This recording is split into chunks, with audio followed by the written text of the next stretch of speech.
Elon Musk stood in Hawthorne, California, and promised the world's greatest truck, 500 miles of range, 250 kilowatts of charging, all for $39,900.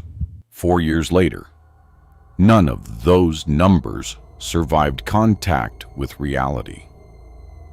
But the question nobody is asking is, what actually happens when a Cybertruck owner tries to charge on a real highway in the real world?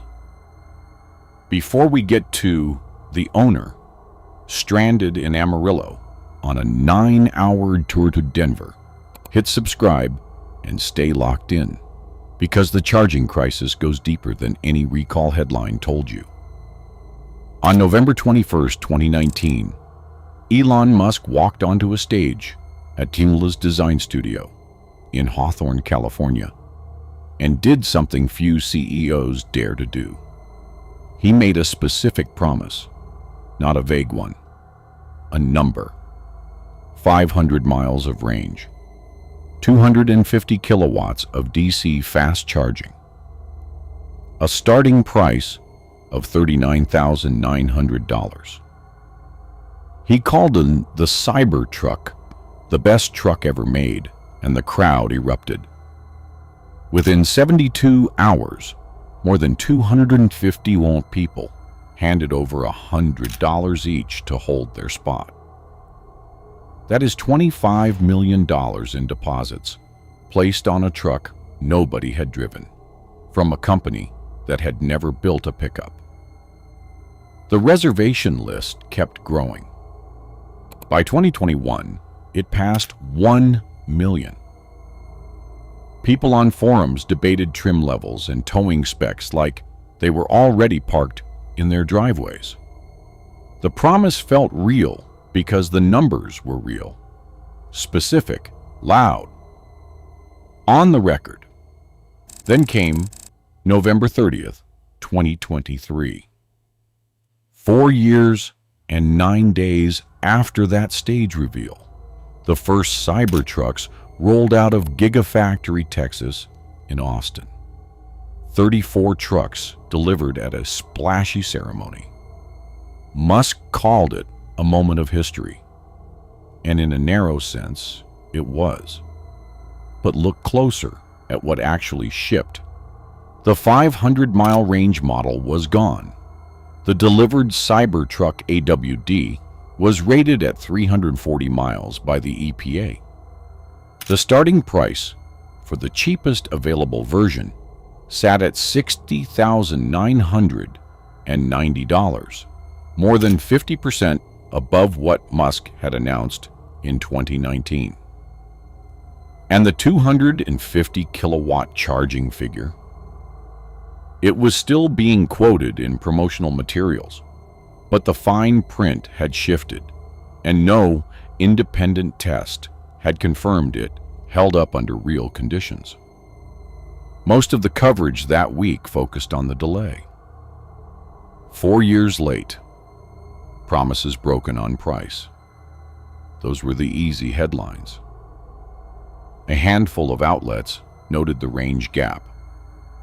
Almost nobody looked at the third number, the charging number, and asked what it actually meant for a person trying to drive a Cybertruck across the country. That question turns out to have a very uncomfortable answer. Here is where the problem gets structural, and structural problems do not get fixed with a software update. The Cybertruck uses Tesla's own NAC-S connector. That part works. But the charge port sits in the rear passenger side corner of the vehicle, an awkward position that was designed around sedan geometry, not a truck that stretches over 231 inches from bumper to bumper. At Tesla's V3 Supercharger stalls, which were engineered with the Model 3 and Model Y in mind, Cybertruck owners regularly report having to pull through, reverse, or angle the truck. just to reach the cable. It works, but it is not clean. And at a busy Supercharger station, it creates friction that compounds over a long trip. Then come the charge rates. Tesla advertised peak rates near 250 kilowatts at launch. But real-world session logs posted by members of the Cybertruck Owners Club tell a different story. On long highway pulls, sustained rates frequently fall into the 150 to 180 kilowatt range. The truck's battery pack sits at 123 kilowatt hours, one of the largest in any production vehicle. Even at a genuine peak rate, a 10 to 80% charge takes roughly 40 to 50 minutes minimum. At real-world rates, that window stretches longer. Now drive that truck west on Interstate 10 or Interstate 40, two of the main freight corridors cutting across the American Southwest. The CCS charging network, which serves the Ford F-150 Lightning natively, has 80 kilowatt compatible stations that outnumber Tesla V3 Superchargers along those same stretches. The Cybertruck cannot touch a single one of them. And Rivian's charging adventure network, built specifically for trucks, with pull-through stalls, launched across 13 locations by June 2023, and expanding, requires an adapter the Cybertruck owner simply does not have. Then the recalls start. By April 2024, Tesla has issued multiple Cybertruck recalls through NHTSA. The accelerator pedal trim can trap the pedal at full throttle. The windshield wiper can fail mid-drive. The exterior panels can separate at highway speed. Each one chips away at the truck's armor-plated image a little more. But for owners who actually drive the thing across the country, none of those headlines sting quite as much as the moment the battery math stops working. Hook a 10,000-pound trailer to the hitch, a perfectly normal ask for a work truck, and that already shrunk real-world range collapses to somewhere between 100 and 130 miles. That is not a fringe use case. That is the core promise of a truck. Members on our Cybertruck begin posting trip logs that read less like road trip diaries and more like hostage negotiations with the charging network. Stops every 90 minutes. Reroutes through towns that were never part of the plan. One owner makes it concrete. He drives from Dallas, Texas to Denver, Colorado, a straight shot of roughly 900 miles. What should take around 13 hours with normal fuel stops turns into a 9-hour detour routed through Amarillo just to string together enough supercharger time to keep moving. He posts the route. The comments fill up fast. And then the money starts bleeding.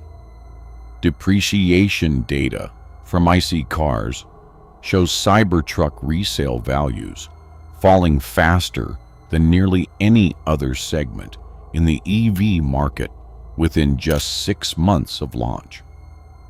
A truck that started at $60,000 is losing value at a rate that surprises even seasoned used car analysts. But here's what most people covering this miss. The V4 Supercharger was supposed to fix this. Tesla began rolling out V4 stalls, wider pull-through capable, built with trucks in mind. But as of mid-2024, the network remains thin and uneven. There are roughly 1,500 V4 stalls operating across the United States, compared to more than 17,000 older stalls that were never designed for a vehicle this size. The math is not close. Rivian is building pull-through chargers from scratch. Ford cut a deal to give F-150 Lightning owners access to the Tesla network. And the Cybertruck, the truck that was supposed to make every other truck obsolete, is still working around an infrastructure its own company built for a different kind of vehicle entirely. This is the part that matters. The charging crisis was not caused by bad luck or a supply chain problem. It was caused by a company that designs products the way it writes press releases, around the best possible version of a future that does not exist yet. Tesla announced a truck for the open road and shipped it into a network built for a sedan. The specs were real. The ecosystem was not. Every great product failure is eventually a leadership story. This one is no different. Tesla sold the future of the American truck. They just forgot to build the